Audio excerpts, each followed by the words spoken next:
Siyabonga Nkosi ngaleli. Siyabonga Nkosi ngale mpelaviki osinike yona. Thixo wami onamandla. Thixo wazange wasilima. Ngoba nezwi lakho awukhohlwa wena. Okuthethileyo uyakwenza. Siyabulela simakade. Siyabulela Thixo wethu hambe nathi. Xa silapha Nkosi sisithi Ebenezer. Haleluya. Siyabonga. Somandla sikunika udumo emini ngoba ufanelekile. Thixo wami sidlulisile ezintweni ezibuhlungu kakhulu. Kodwa Thixo wami sithe Nkosi ngoba uye wasiyela basingakulibala ukuthi wena sekunjalo ukhona uNguthixo wethu. Indlebe yakho iphulaphula ukuzibika kwethu. Siyalibonga ke baba igama lakho. Thixo wami nasemini siphakamisa wena sithe Nkosi. Qhubeka baba siyathoba. Sithi hamba nathi. Sifuna ubona lo mhla. Lo mithele. Sibekelwe yona. Thixo wethu namandla. Ibekelwe amaqhawe. Thixo wethu ingcwele. Hayi siyabonga Nkosi. Sekunika udumo. Sithi hamba nathi. Sithwale endleleni. Sikubonile baba zininzi izinto osidlulise kuzo. Sedlula ngenxa yegama lakho. Siyabonga ke Nkosi. Siyaphinda ukuzithoba kuwe sithi qhubeka nathi. Kuze kufike ukuphela. Thixo wabona amandla. Yangathi seyibona lo mini. Thixo wami oyingcwele. Sithiwa ngobani ngabaya. Oh my God. My Jesus. Ngoba sidlule entweni. Hallelujah. Sibulela ukusigcina. Sezikhona zonke ezo zinto. Kodwa sibe igama lakho sibambile. Singabula kusuka. Hallelujah. Ethi iBhayibheli incwadi yeDuteronomy. Luhlangulo njalo. Olunothixo njani. My God. Oluthixo sondele kulo kangaka. Ngoba sobe sigcina imithetho yakho. Sibambelele kuwe. Thixo wethu ingcwele sincede ke Nkosi. Sikelelo yakho phezulu kwethu. Amen. Manibulise nje umfundisi lapha ekhaya. Ngakhohlwa ukubulisa uDalimangeni. Mama. Abazalwane basemchongo abakhona ngegama leNkosi Yesu. Bonke bethu nabantu abakhona izisebenzi zalapha ekhaya eJinini ngokwezigaba zazo. Siyabulela kakhulu bathandekayo. Thixo inhliziyweni yami ndiyacinga ndihlale ngalelizwe ndingasindiswanga. Hlale ngalelizwe kufika intente kaTata uMashicile. Ishumayela lapha engalelizwe yaseAssembly. Yayingekudanga buyaphi kuyo. Kodwa ndandisoyika ukuhamba ebusuku ngidindini. Kodwa ingoma yayindiqoqa ngolihle bayindlela. yayithi yophuma ndimamele. Xa ndicinga yayilithuba lam owandivulela lona uThixo, kodwa ke ndalanda nesizathu. Kwakunengoma eyayiculwa, babethanda uyicula kweshitini yapha imihla yonke xa beqala ukungena, ethi lona linamandla, lona linamandla, lona linamandla, inkosi levana, linamandla,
sibuya kude abesaya kude ayikho sathengo sasawulela nathi asizenzi phela abantu ukenge phansi.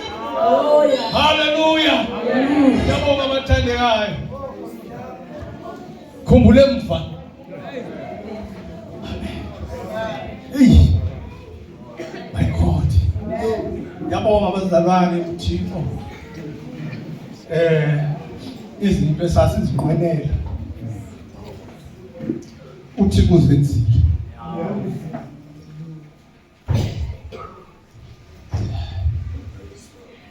Yasipeka andithandi ukusulela ngale ndlela ediva ngayo. Haleluya.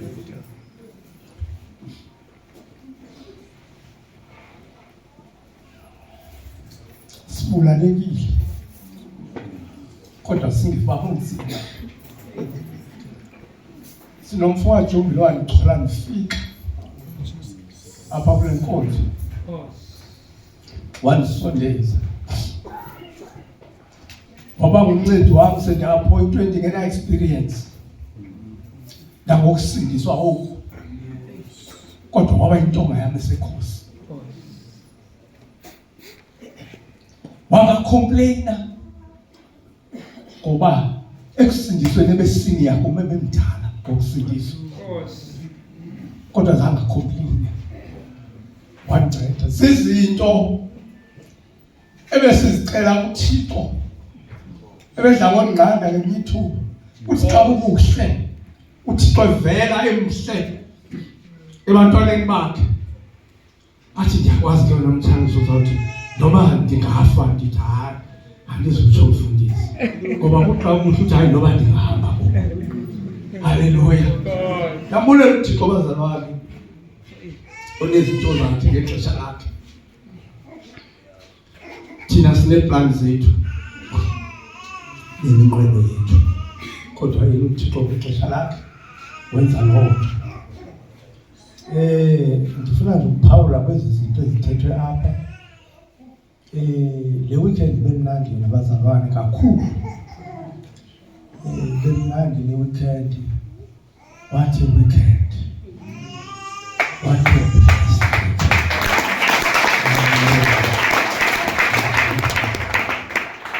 Ngoba ndikhumbuze izinto zakudala kakhulu. Ndabona kwavela izinto ezintsha. Kwaphela kwezinto ezikhumbulayo zakudala. Kodwa njalo ndibona izinto ezintsha. Amen. Hayi ndiyabulela nale nto ithethwa apha. uThixo ongumncedi sesiqalile for amakeleli le nto ithethayo ngoba oyena ndoqo singayo apha bazalwane ukuhanjiswa kwethu. Yonke into ingakhona kodwa yonke isapota le. Yona nto esikhongayo apha. Yona into okubalulekile ukuthi na kwi-local churches ibe yona into kumiswa wona nefundisayo wona ukudisciple abazalwane babe ngabadiscipline bakaYesu. Amen. Siqalile kule cluster convention ubuyakhumbula. Sathi makwenze umanyano. Ndifuna ke le nto ndiyithetha uze nindibuze. Implementing ngenani. Sithe makwenze umanyano cluster convention yakhumbula abazalwane. Ndamenza ezinye cluster zange ziqale ngawuqala into ayibhalwe phansi kwimemo le. Zange bayenze iright bazakubona asinabona sonke ngexeshini. Sinabona ngofana weXesini. Abanye abantu ngendalo baqonda kade. Kuright. Kodwa thina njengoba ithe iBhayibhile thina masikhokhele ngokomzekelo masisuke thina siyenze. Bazawulandela lapha ngesefa. Ndifuna ke bazalwane uncedise amajeke ngoba wena ukufutshane eofisini.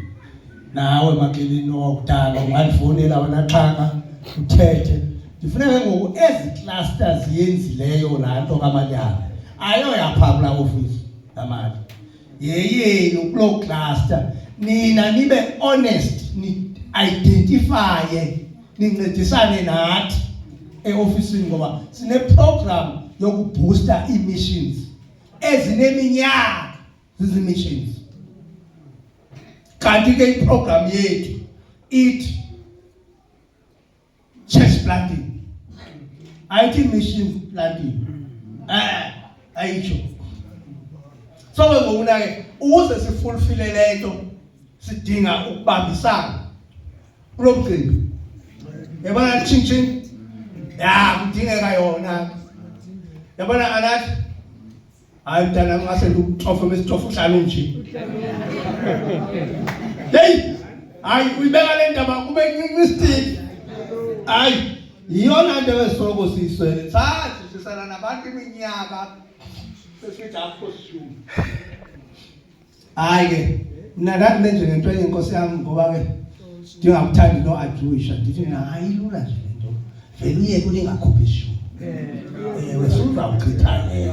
Ya, uye kule engakhuphi ishumi awukusoko. Ndazophula ngalonto. Uhlukane nathi ngoba apha siyakhutshwa. So ndiyabulela kakhulu kube khona bethu abantu abasha umuntu avele ngesakhi sakho isibabalo. iBhayibhile ithi apha singamalungu ngokwabelizabelo. Ngezi sibabalo zizwe singamalungu ngazo. Hayi la iphelele kulanto ndikwenzisayo lapha ubekisana eBhayibhileni kha. Funeka nani befundisi nibe nibafundisile. Uyayazi lento ayenzayo. Imini ngiyayenzulu. Andizwamkela kwabantu abandleni ngozaveni babuza imibuzo. Zabafaka itest iqala. Baba yazi talento. Ngoba lokhu siyadinwa. Siyakhathala sibuye umva ukuthi samkele umzalwane abelungu awugqibanga futhi ukwenza yonke lento. Kodwa betheke into sebebekisana eBhayibhelini wathi yonke into lapho uzayenza. Ngokufuneka umfundisi ngokubejijisana nalomuntu acanvas abantu abaweak apha bavukele yonke lento benza umkhushululo. Kungakhonzwa kube kubi.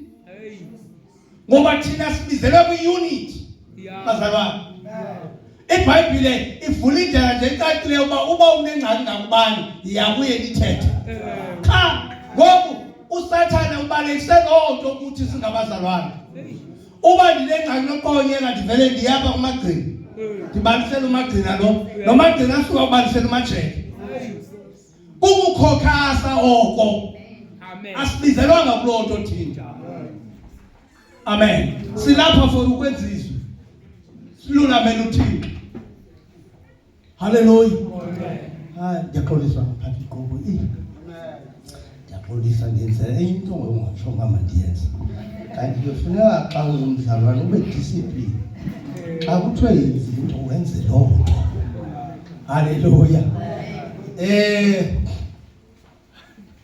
Apha ke kuthethwe amandla. Kwacaca into yoba hey ndine program yami endinayo abana. Hayi uhlukile kwenziwa. Hayi. Inchilini njengoba betshilo ke umfundisi walapha ekhaya yaza ngomchonco. Ya umntwana wasemchonco. Indivela lapha kuthethwa kubalwa nomama baba bale befika apha omama uGwayise nabanye befika besiza kwaba bazalwane. Yayazi ba into edodobalisa imission intoni? Kwakushunyayelwe bashiywa pha abantu. Akukho mkhokheli wakwa-WM oyayo pha. Akukho mkhokheli wabantu abatsha oyayo pha. Lento yonke yekamfundisi. Nomfundisi uyayi-enjoya lonto. Hayi, ukusetwa kwamahlelo akukho njalo.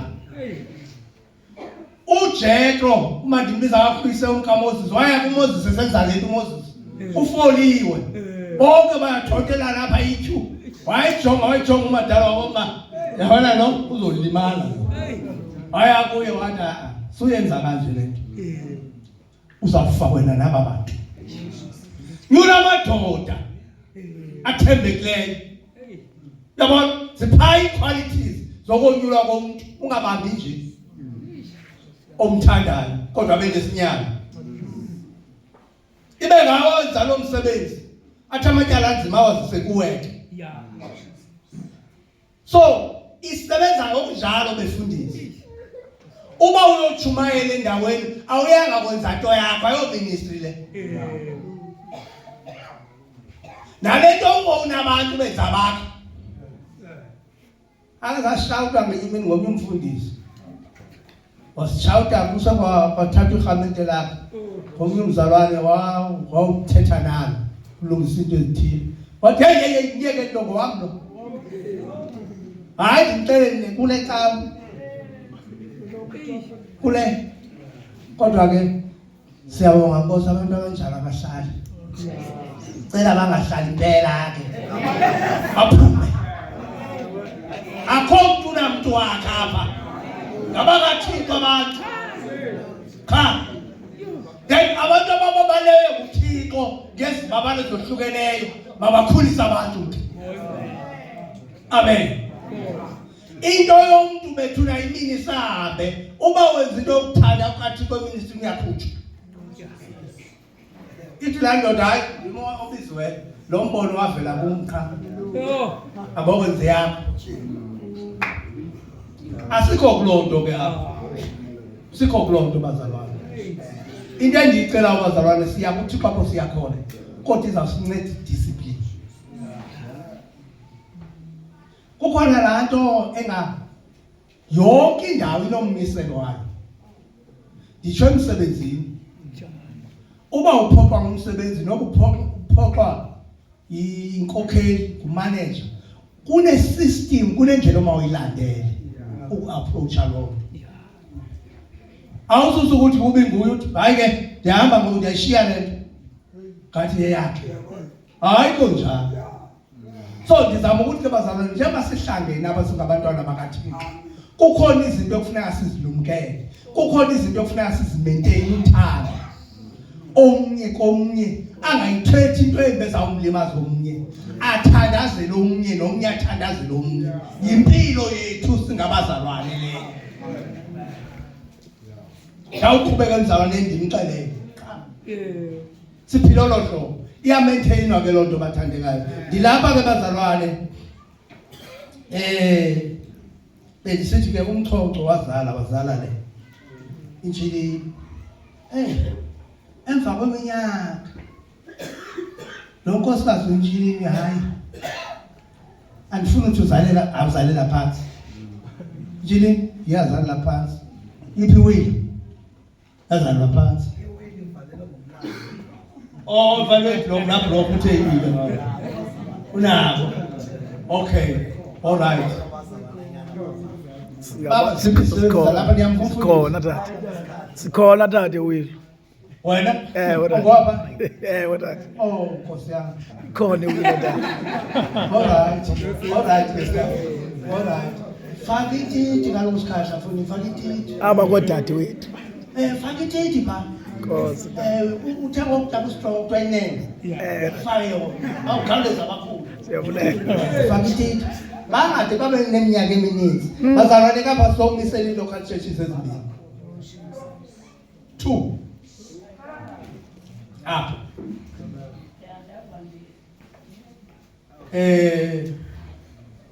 Bese ngishilo kunizona. That ukhona into esayenzayo ngenxa yepressure ephezulu kwethu. Kamnandi sayithetha no late Bishop Jombili. Into yoba sathatha indlela ezimfutshane zokumisela abefundisi. Ezikhawulezayo sifuna kube khona umuntu. Yenza lonto. Sanezinto esingazijongiyo ezibalulekileyo. Xa uzawumisela umfundisi ezibhalwe nasesibhalweni. Sasijonga into enye ukushumayela qha. Ubuye ibeka ivesi uqo hayi ngawumfundisi. Kanti siyibhudile. Isimo nesimilo salonto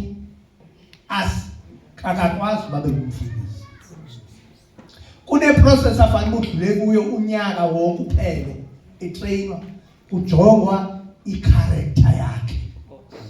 Eyona nto ngaphezulu kwezinto zonke uba ungumuntu onjani ngemveli yakhe. Ungumuntu okhawulezelwa ngumsindo. Ungumuntu onephakamo, i-pride. ipride into ikhokelela ukuwa uqala yona umuntu ngayizawuwa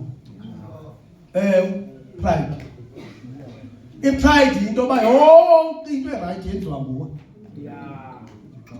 akakho umuntu nokwazi nguwe waziyo nguwe nokwenza into engcono kunomunye umuntu ingxaki ipride ekubizweni komuntu ingxaki kakhulu. So zezo zinto ke ezijongwayo lo muntu xa kwenza kwenziwa umfundisi ngoba apha kukhona ubutyebi bukaThixo lemiphefumulo. Funeka lemiphefumulo ingalahleki. Ngoba ubani nobani omiselwe lo msebenzi mkhulu bazalwana namsebenzi uba ngupastor usezayo maphambi koThixo uthi bonke undinike bona ndibagcinile egameni lakhe. Abo babuleleyo uzotsho kanjani? Ubabulela abanye babulewe kuwe wena mfundisi. Thetha noma kanjani. Isimilo sakho asingqini lento uyithethayo. Sakhona into ezibhalayo ngoku. Kuthi thetha wena mfundisi kodwa sakubona uphuma kwakho phansi bawenza njani. Nansi into ekhangelwa ngabantu ngoku. Wenza kanjani uphila kanjani. Siyambulela uThixo bazalwane ngezi missions zimbini zalapha ekhaya. Ndizocela kaba bazalwane phambi koba ndithethe sathetha izinto ezincinci ndizawufunda nje phambi koba siye kodwa ke masiqale sifunde nje ivesi benye bazalwane. Cela sifunde uTito chapter 1 verse 1 to 3 and 3:5-9. Ibiza ngolo hlobo. Ncwadi kaTito chapter 1 verse 1 to 3 and 5 and 9. Paulos umkhonzi kaThixo upostile eka Yesu Kristu ngokholo banyulo bakaThixo nokuyazi inyaniso engukuhlonela uThixo ngethemba lobomi obungaphakade awathi uThixo engenaxoka ngobubeka idinga phambi kwamaxesha angunaphakade wabonakalisa ke ilizwi lakhe ngamaxesha angawalo ukuvakalisa indakuphathiswayo mna ngokumiselo womsindisi wethu uThixo esinayo.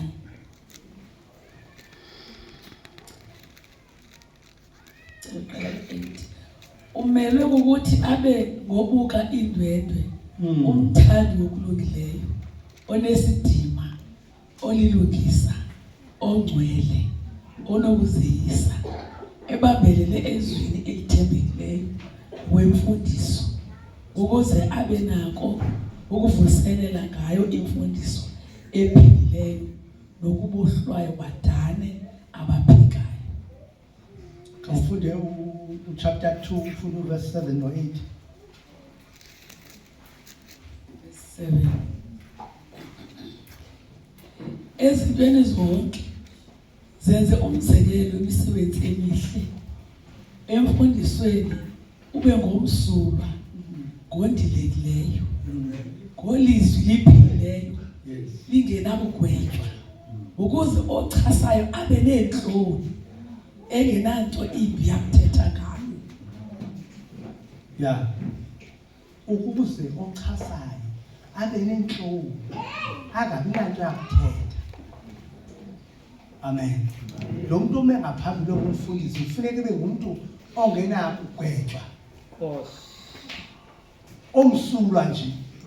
Ithi iBhayibhile ufuna kube khona lokungqina obuvela ngaphandle. Singamisi iphala abakati likhuthuza abantu abimali.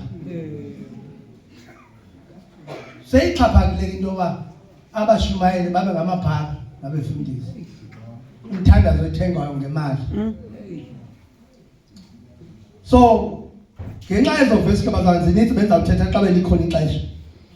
Ninzi kakhulu into yoba funeka lo muntu ube ngumuntu onjani.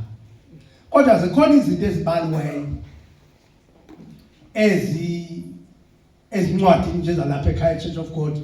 Khona into endike ngazifunda zininzi kodwa eqale ngazo zantathu eziyingozi kubantu abalidisha abapastorishayo.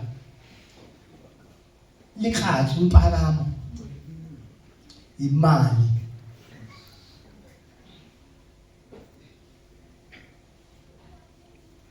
mandithini mandibize ligama zilokhwe ungabona nesiketi ngxaki yabefundisi ezo zinto ziyi-problem laa ncwadi ithi yi-pitfall yabefundisi bonke bahamba bokutshona phaa imali yona yiyona nto ehamba phambili ovele ndifike nje ndibuze uba nithi ndidlani ndabizwa nguThixo bezokhokhela nina nithi ndidlani asiyishumayeli loo nto bethuna noba uyibone kumakhelwane senziwa ayenziwa apha loo nto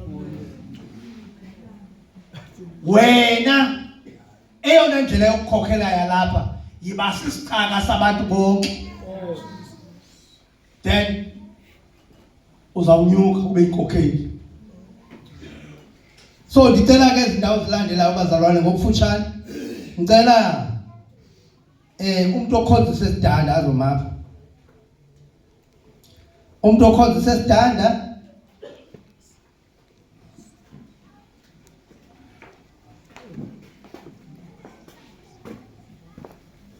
phama bababili awu madoda okhonzisa kwaMose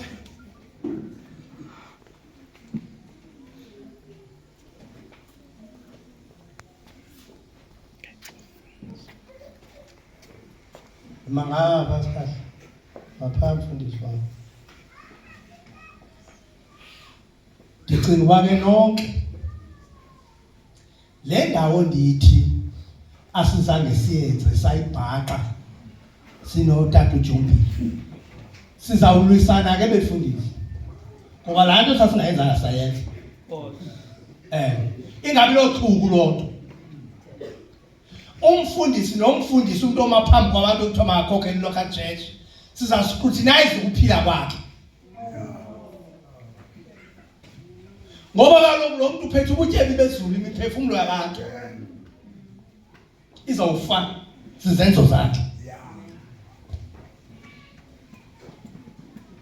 so kungathiwa ngakho kwemutata uJombile unamntu unochuku ugqitha unochuku uyawavelisa izinto zakhe hayi sinyanzeleke bazalwane sayishiya ngempazamo lento sayishiya siyaxolisa ngaloo nto so ndithetha ukuthi ke kwalapha kuni njengoba nime apha ube indoda iyeva noko isimilo sami sisandehlula dibana nam wena thethe qha silungise loo nto please uba ndike ndeva ngamarhamente zawusendivele ndize kakubi sendibetha likhwele bubuhlungu okulimala abantwana babathile ndiyayivula loo nyoba ube uyakhokhela hayi noba uyanga bakumfundisi wakho mhlawumbi ubone uba mangayo kodwa uzawuza kumntu ukuqhubela ukusekuki siyothetha uzawuyohamba nam akazukwenza nto please ke madoda ivangeli kuthiwe lo muntu ufuneka ingabi ngomntu oza kwenza into yoba abantu phaphandle bayisengele phantsi levangeli ukuphila kwethu bawupromote ivangeli bathi besithi akukho usindiswa athi omnye hayi kodwa mna ndiyakubona phaa kubani wayenje kodwa ngoku akekho nje zawubiza amarhamente wena khoyo apha ezapha ecaleni apha amakhosikazi wena nawo utshakile nanditshata ngubani kanje utshakile okay mabuza amakhosikazi nkosikazi yakho sikhathi yiyole molokazana ndabingelela mntanam upho mnyuma hey izumkakho mbiza ngegama lakhe so wapho hayibo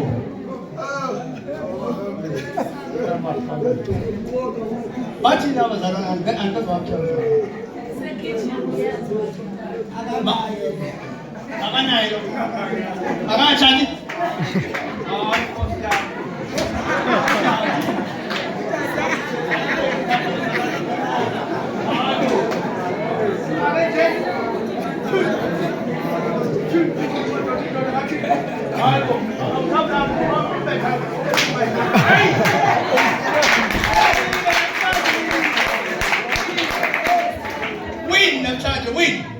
phambili. Okay, ubungaka. Uphi? Makezakho. Azabe tsakwa. Ngoja ndibeka izandla pha phesheya. Wathi upresiding bishop Manyuke lonkosikazi. Ngoni guquleyo phaya ubambe laba kume emagxeni ndibeka izandla kuye. Ngizoba bishop. Hayi. Ngoba kaloku badlala indima enkulu.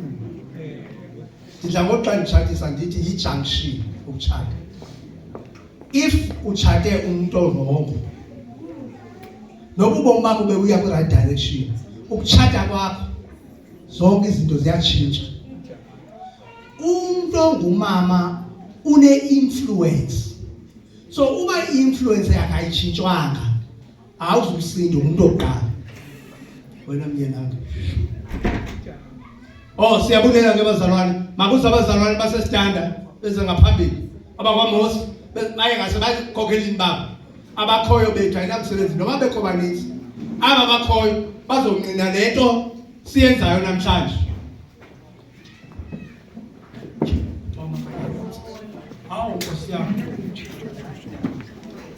Nkosi yami.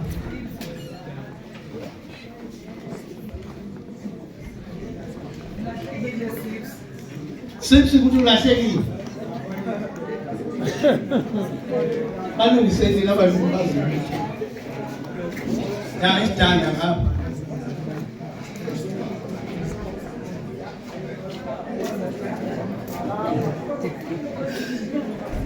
Yabo ndabo ngebuye kitchen.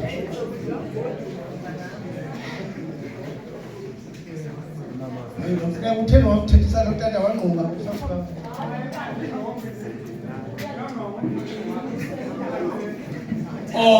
Okay, all right.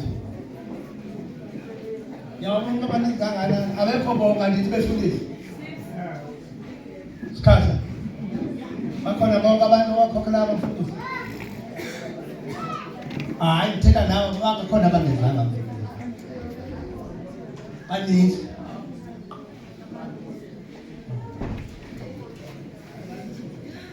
Bakhona abangezanga mfundisi. Bakhona. Yabona ke lento ndifuna ukucacisela ndifuna zenibale.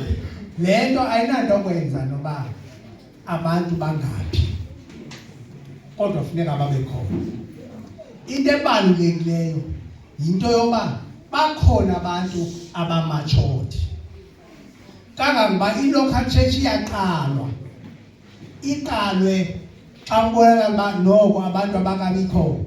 Iqalwe ngomnye umntu osuka kwenye local church atransferwe ayoba phaya ukwenzela uba ancedisane nomfundisi ukumisela amahlelo wonke ukuranisha i-administration. Ihamba ngolo hlobo ke bazalwane. Abantu baninzi kakhulu. Hayi ngifuna ufunda unyaka ndiwubhali lapha. Sesibidanda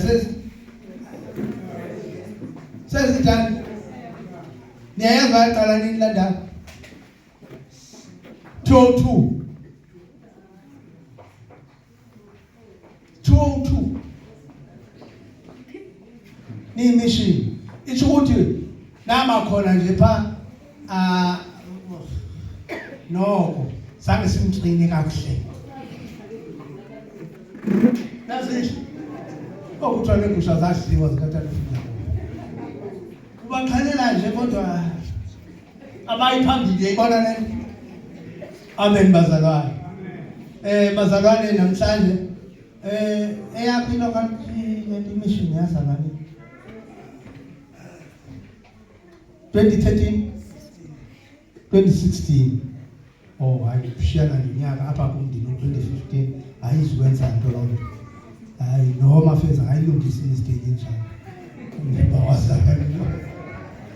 Yamehlula. So bazalwane nami befundisi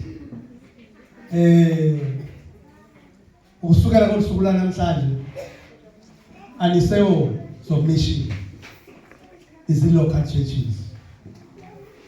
Local church yaseSidanda namhlanje ngiyayimisela officially njenge-local church. I-local church yakwaMosi ndiyayimisela namhlanje njenge-local church official ngokusemthethweni. Nizame kangangoko ukuba nimithe istandard se-local church. Ngicela nibashayele izandla.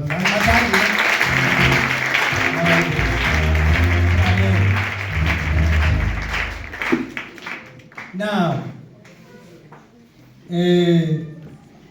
hayi ke istandard sesi, hayi noma istandard ndiye ndisibone emaphepheni. Amaphepha apha e-ofisini.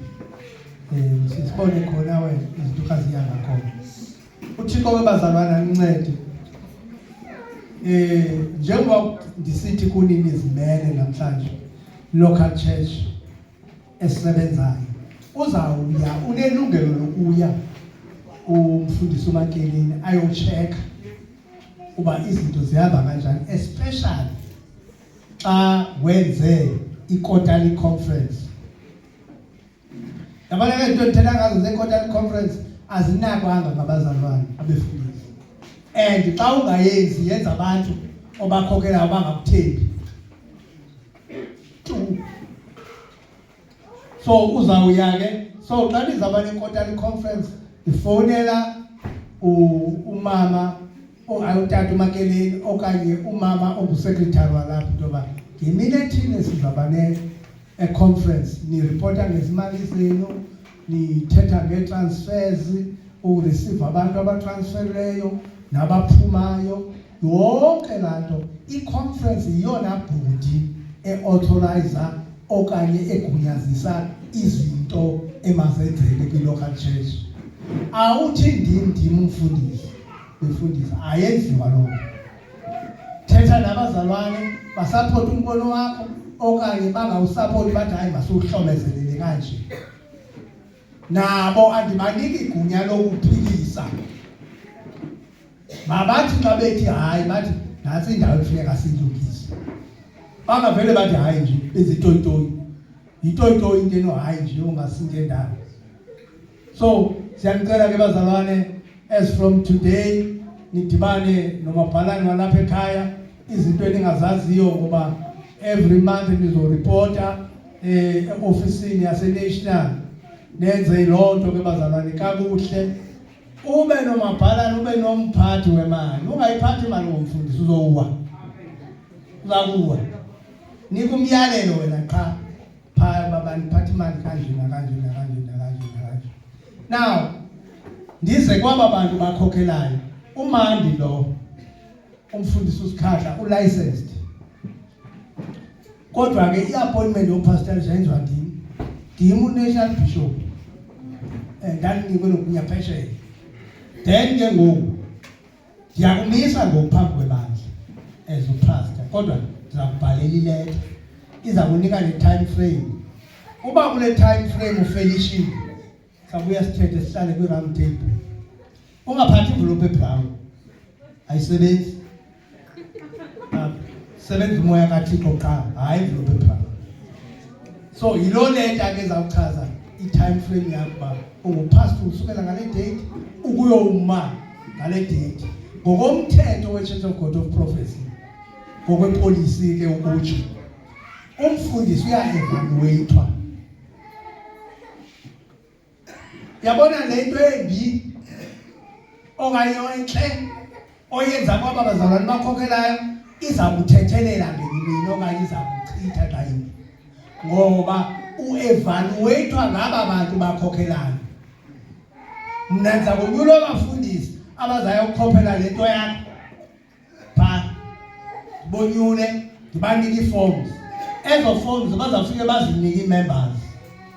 Zibhaliwe uba ugudi kule nto umfundisi ekuthetheni, uthetha kakuhle, uyabathanda abazalwane, uyavizita. Nina yebo niyathikisha. Sithathe ezaa nto zonke thina phaa e-ofisini zizijonge.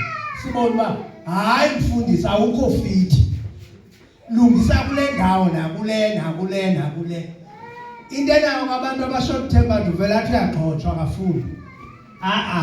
uyalungiswa not that akafuni funeka alungile lo msebenzi ngokwestandard sikaThixo. So ulicensed ke lo sizamqhuba ngendlela yakhe. Nina bangapho licensed it's a long journey. Kodwa ke ngizopastalisha ngizamxelela ngumfundisi uMakeleni into ba njengoba ningabili nizindunu nobabili zayiva ngaye yonke lo nto lizoyiva ngayo. Then ke ngokunayo kuzawuqhizwa amakhalani kwenziwe yonke into ufakwe ediphini bulawa amakhalane nebhula yonke lo nto zininzi into ezakwenziwa ezinye zizibakho mnandi kuwe azenziwa kuwe wedwa wena unefemeli zenziwa nalapha mkhosikazi ubani unkosikazi xa kuthethwa ngempawu zikamfundisi kodwa nomfazi wakhe kufuneka abe nje yango lo hlobo sijobisa kwaba ngoba nguyo ngumncedi. So ke izawuhamba kanjalo ke ngamanye amazwi ndithi nina andizunibhalela leta khanza uthetha nomfundisi sinifake izinto ezithile kufuneka niziqwalasele baqwalaselani lento nale sizikhomba phofu naseBhayibhelini sikhona eBhayibhelini ezo zinto ukuze nikhomba yanga ndithetha kakubi ndisemva kwenu nithi ndithena ndiphila nandi ngijonga emehlweni enzela ongavuma kakuhle ajonge phansi andijonge emehlweni kakuhle. So indaba yokukhokhela abazalwane njengoba igaganyelwa ngabanye abantu ndifuna unixelela babuka ikholula ifuna umuntu onothixo ifuna umuntu olulamileyo ifuna umuntu othawukona vuma athi ndonile cha uba ngaba kuyavuma awuzisokola kodwa uba uvume uzawuthi ubi uthathe ibriefcase yakho uphume ngomnyango uthi wabizwa uThixo nale yasiyazi wabizwa uThixo kodwa thina silungisa lo muntu ubizweyo ngokwezwi bafuneka benjani ngumsebenzi wethu lo ezikhokheli zemandla. Cela befundisi nonke niphakama befundisi nize lapha nizobeka izandla kwaba bazalwane umthobela umfundisi wakho xa engenzi kakuhle suthetha public naye akanalungelo lokuthetha public ayihambi kanjalo. iBhayibheli ithe uya kulo muntu uthethe naye silalelizwi abakhokhela amaqale bo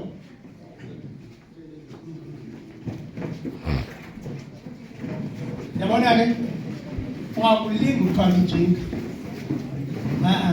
ithe iBhayibheli funeka ukhokhele ngokomzekelo. Ndiyayithanda iBhayibheli esingese vele yathi yona demonstrate uthi kwenziwa kanje wethu cela sibabeke izandla ke bazalwane badlala okwephakama athanda senicela ngabakhokhelayo ngegama likaJesu. Thixo wami sibazisa kuwe umsebenzi ukhulile moya oyingcwele bancede ngenkosi bancede songathi ngegama lenkosi uJesu singelelo yakho lephezulu Thixo wami bakhulise babantu ngegama elinamandla sizakuwe nkosi yami Thixo wami oyingcwele in the name of Jesus Lord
wamkelwe ebandleni? Hayi wena. Thina wena. Wamkelela. Awamkelela. Phofu sindisiwe. Wamkelela wena. Izana. Now, izana. Sibhadleze thethani ibhayibheli izana. Wena nomntazana. Samamkelwe na? Okay, wena amkelwa wena lilungu lebandla. Thatha ibhayibheli yakho zena.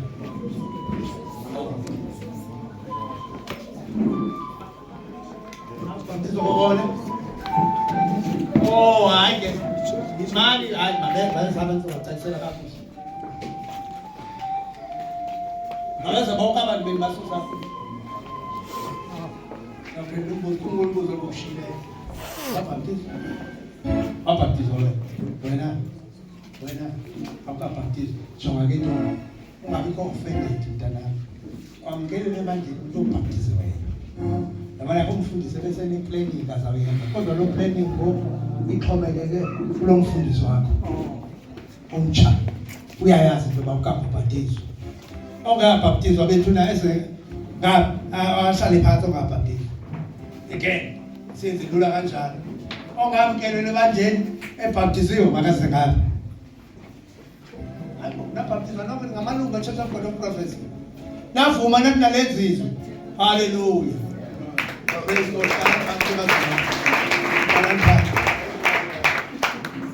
Yabona ke lento uzayenza umnqophiso ongasozulityalwe kuThixo. Uzakulandelela nokungawa nokungathi ungafuna ukukhonza uzakulandelela uThixo. Ngicela ubambe iBhayibheli yakho ngesandla sase Nxele. Abayazi ukhohle manje. Yeah. Then ke uyibambe nje ihlale phezu kwesandla kanje. Yes.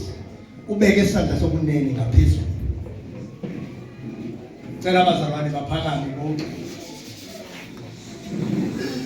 Yabona ke namhlanje uthembisa phambi koThixo naphambi kwalamanqina into yokuba izwi likaThixo uzawuphila uzakwenza lona no matter isituation ithini, no matter uprovoke ndini, kodwa uzawulandela izwi noba kwenzekani uzawuphula izwi wenze lona. Xa usenza kanjalo uThixo uzabaka kuwe. Ophendula one by one emva kwentetho yami. Saqala kuwe ke ndodana. Uthembisa unyanisile phambi koThixo nalamanqina okokuba izwi likaThixo, iTestament endala nentsha uyalamkela. iTestament entsha isisikhokhelo sokuziphatha kwakho nokuphila kwakho. Yonke imihla yokuphila kwakho uba uzakwenza njalo ithinta njalo. Hayi baba. Wakwenze njalo nje. Hallelujah.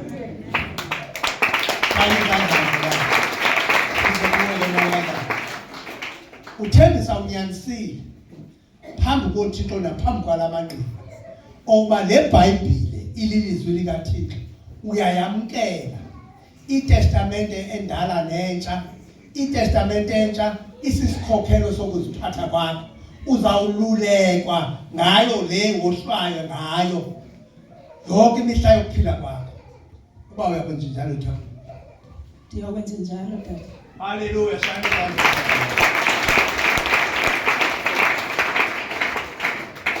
Asize kuwe molwazana. Uthembisa unyanisile phambi koThixo naphambi kwalamanqina okokuba izwi likaThixo leBhayibheli uyayamkela njengelizwi elivela kuyoThixo. iTestament endala nentsha, iTestament entsha izaba sisikhokhelo sokuziphatha kwakho. Uzakuphila ngayo, uzakululeka ngayo, wohlwaye ngayo yonke imihla yokuphila kwakho. Uba uzakwenza njalo yethu uzakwenza njalo. Ukwenza njalo Tata. Amen. Amen. Okay. Ngicela nje into esisodwa befundisi ngenxa ixesha lide ngithi ixesha endithathile. Cela befundisi beze ngaphambili sibaxhawule. We are heirs of the Father. We are joined